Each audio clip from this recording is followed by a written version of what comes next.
सभे मगहिया भाई बहन के भूलेटन काका के राम राम। आथिन मगहिया खबर में सुनते देश दुनिया के खबर।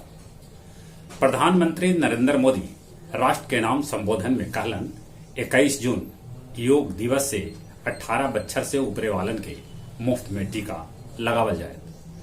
प्रधानमंत्री गरीब कल्याण अन्न योजना के तहत अब दिवाली तक करीब 80 करोड़ गरीब लोग के मुफ्त में अनाज भेटायत। लम्हर समय के बाद कल से शुरू करल जाए विधानसभा समिति के बैठक। भारतीय नौसेना के जल्दीए भेटायत रोमियो हेलीकॉप्टर। पिछलका 24 घंटा में अपन देश में 1,636 कोरोना संक्रमित भेटैलन। 24 घंटा में 2,427 कोरोना संक्रमित के मौत के भी खबर है। पटना एम्स में 27 गो लइकन के कोरोना के पहला वैक्सीन लगावल गए। अब 28 दिन बाद इस सब लइकन के दूसर का वैक्सीन लगावल जाए। पटना के 2 गो कोविड सेंटर पर अब 24 घंटा कोरोना के टीका लगावल जाए।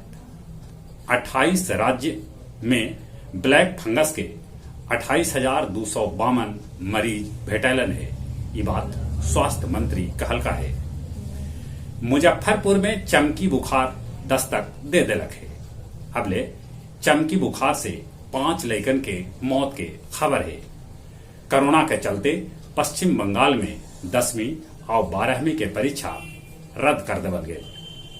कोल्ड ड्रिंक पर 30 से 70% के छूट भेटा रहा है। बिहार में नियोजित शिक्षक सभे के ऐच्छिक तबादला के रास्ता साफ हो गया। सितंबर महीना में जारी हो सका है पंचायत चुनाव के तारीख। अब गया और बनारस में स्पीड पोस्ट से अस्थि विसर्जन करल जा सका है। पुणे के पिरंगुट रासायनिक फैक्ट्री में आग लगे से 18 मजदूर कर्मी के मौत के खबर है।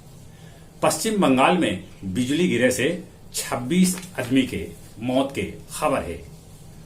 अमेजन के मालिक जल्दीए करतन अंतरिक्ष के सैर। इंग्लैंड में शादी या डेटिंग करे में जरूरी है कि टीका लगावल गए है कि न। न्यूयॉर्क भी एगो जहाज दुर्घटनाग्रस्त हो गया।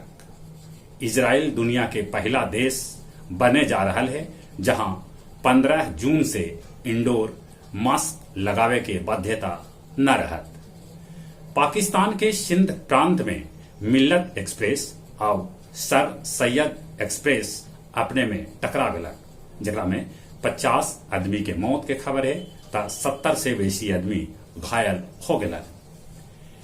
स्पेन उ देश के आदमी सभे के इजाजत अपना यहाँ आवे के देत जौन कोरोना के दोनों वैक्सीन ले लेना है।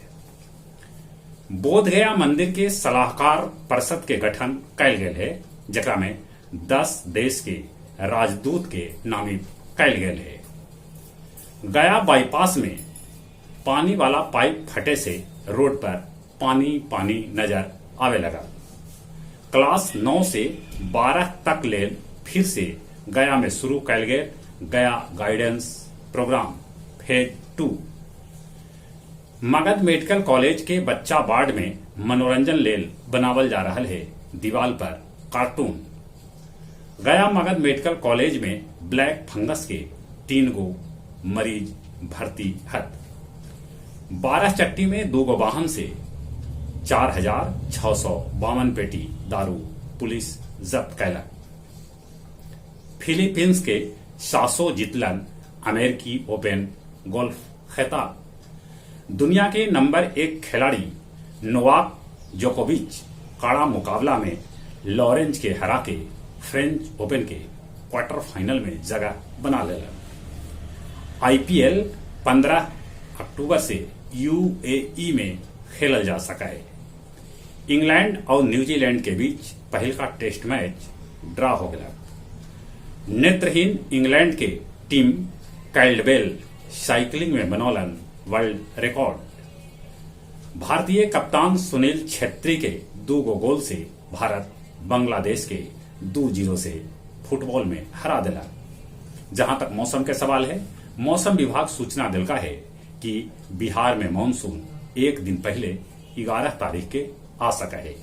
गया जी में मानसून 13 से 14 जून के पहुंच सका है।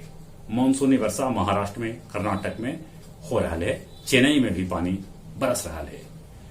अपने सभे से निहोरा, कोरोना से बचे ले मुंह होना पर मास्क लगाते, सोशल डिस्टेंसिंग के पालन करते, दिन में 5 बेर हाथ नीमन से धोते और चलित एक बेर फिर से अपने सभे के भूलेटन काका के राम राम।